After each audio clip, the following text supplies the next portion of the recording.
கோயம்புத்தூர் நாடாளுமன்ற தொகுதியில் அதிமுக சார்பாக சிங்கை ராமச்சந்திரன், திமுகவின் சார்பாக கணபதி ராஜ்குமார், பாஜகவின் சார்பாக அண்ணாமலையும், நாம் தமிழர் கட்சியின் சார்பாக கலாமணியும் போட்டிட்டாங்க. இந்த நிலையில தான் சற்று முன்பு 6வது சுற்று முடிவுகள் வெளியாகி பாஜகவின் தலைவரான அண்ணாமலைக்கு அதிர்ச்சியை கொடுத்திருக்கு.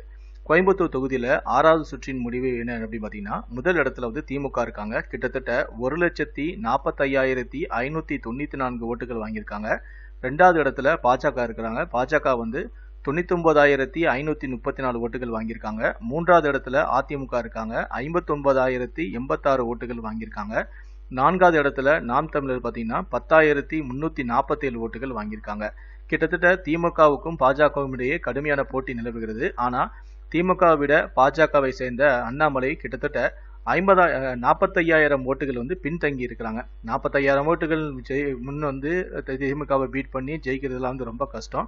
ஸோ இந்த மாதிரி தற்போது 6வது சுற்று முடிவுகள் வெளியான நிலையில பாஜகவை சேர்ந்த அண்ணாமலை அதிர்ச்சியில் உறைந்து போயிருக்காரு. இதை பத்தி உங்களுடைய கருத்துக்கள் என்ன அப்படிங்கிறத கீழே இருக்கக்கூடிய கமெண்ட் செக்ஷன்ல மறக்காம சொல்லுங்க. நன்றி, வணக்கம்.